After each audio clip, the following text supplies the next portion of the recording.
j'imagine que vous avez déjà tous joué avec des Lego. C'était facile. Il suffisait de suivre une notice de montage et d'assembler des petites briques une par une pour pouvoir réaliser des structures complexes comme des châteaux, des maisons. C'était un vrai jeu d'enfant. Quand deux chercheurs m'ont proposé de réaliser un cylindre avec des Lego, j'ai tout de suite signé.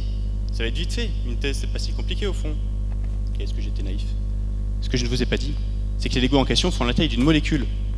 Bon, pour les deux du fond là qui suivaient pas en cours de 5e, les molécules ce sont ces petites briques de base qui composent presque toute la matière. C'est vraiment très petit. Mais petit à quel point? Tenez, imaginez-vous assis à une table. Essayez de voir une molécule sur cette table, c'est un peu comme essayer de voir l'œil d'une fourmi par terre depuis le haut de la tour Eiffel. Autant vous dire que manipuler un objet qu'on ne peut pas voir, c'est vraiment difficile. Nous les chimistes, on a ce pouvoir de savoir manipuler les molécules. Pour assembler deux Lego, il faut clipser la partie mâle d'un Lego dans la partie femelle d'un autre Lego.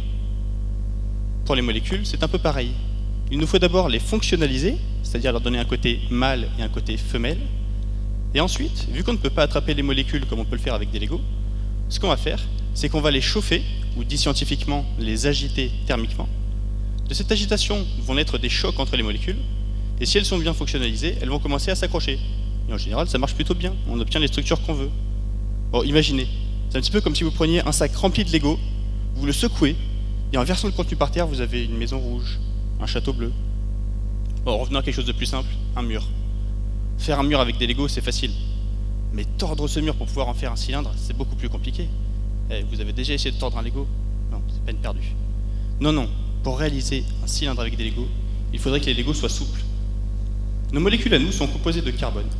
Elles sont planes, et elles permettent donc d'avoir cette flexibilité nécessaire à la réalisation de structures tordues. Et c'est ça d'ailleurs le but de ma thèse, c'est de réaliser des bagues carbonées. Bon, j'ai pris mes molécules, je les ai bien fonctionnalisées, je les ai fait réagir, j'ai obtenu mes bagues. Et là vous vous dites, c'est bien beau tout ça, mais à quoi ça sert? Oh, j'avoue, je vous ai pas tout dit à propos de mes bagues.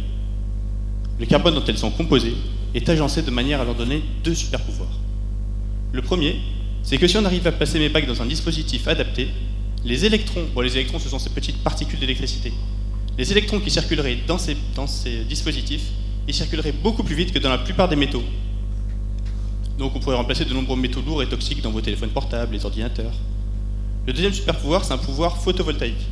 C'est-à-dire que mes bagues pourraient absorber la lumière et retransférer cette énergie sous forme d'énergie lumineuse pour être utilisée dans les panneaux solaires qui représentent en partie l'avenir de l'énergie. Et je pense d'ailleurs que je peux résumer ma thèse à ça. Essayer de construire l'avenir avec des Lego.